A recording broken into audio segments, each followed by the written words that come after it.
આજે આપણે બનાવશું ઘઉંના લોટમાંથી ચકરી. તો મેં એક બાઉલ ભરીને લોટ લીધેલો છે ઘઉંનો. તો આપણે એને સારી રીતે ચારી લઈશું. પહેલાં લોટ આપણો સારી રીતે ચરાઈ ગયો છે. તો હવે મેં એક પ્લેટ લીધેલી છે, એમાં આપણે આ વ્હાઈટ કલરનું કપડું આ રીતે રાખી દઈશું. લોટ આપણે બધો આમાં એડ કરી દઈશું.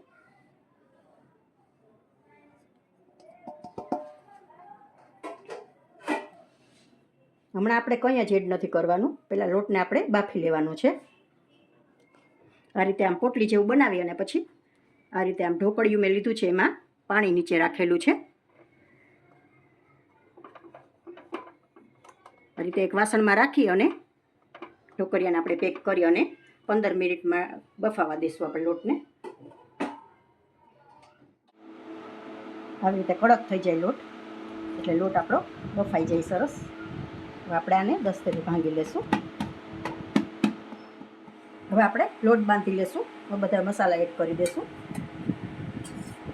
પેલા 4 ચમચી હું દહીં લઉં છું.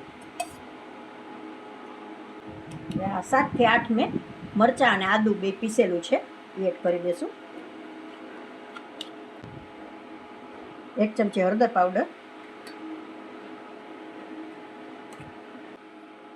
હવે સારી રીતે આપણે મિક્સ કરી લઈશું. નિમક હું આમાં એડ નથી કરતી, પેસ્ટમાં મેં એડ કરેલું છે એટલે.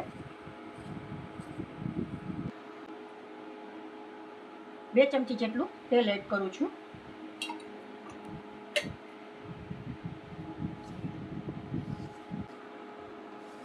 સારી રીતે આપણે મિક્સ કરી અને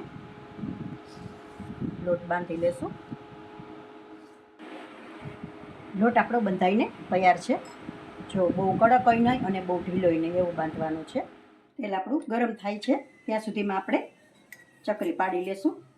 તો મેં આ સ્ટારવાળી ચકરી આવે એ જ લીધેલી છે. હવે આપણે ચકરી પાડી લેશું. આ રીતે રાઉન્ડમાં પાડશું આપણે.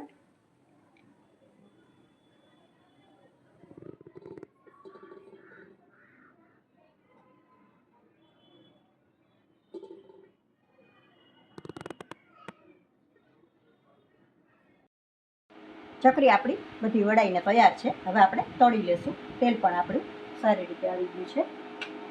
હવે આપણે તળી લેશું. તેલ પહેલાં ગરમ સારી રીતે થવા દેવું, પછી ચકરીને એડ કરવી. જો મિત્રો, તૈયાર છે આપણી ચકરી. ટેસ્ટમાં પણ સારી થઈ છે અને ક્રિસ્પી પણ એકદમ સરસ થઈ છે. તો આ રેસીપીથી તમે જરૂરથી ટ્રાય કરશો.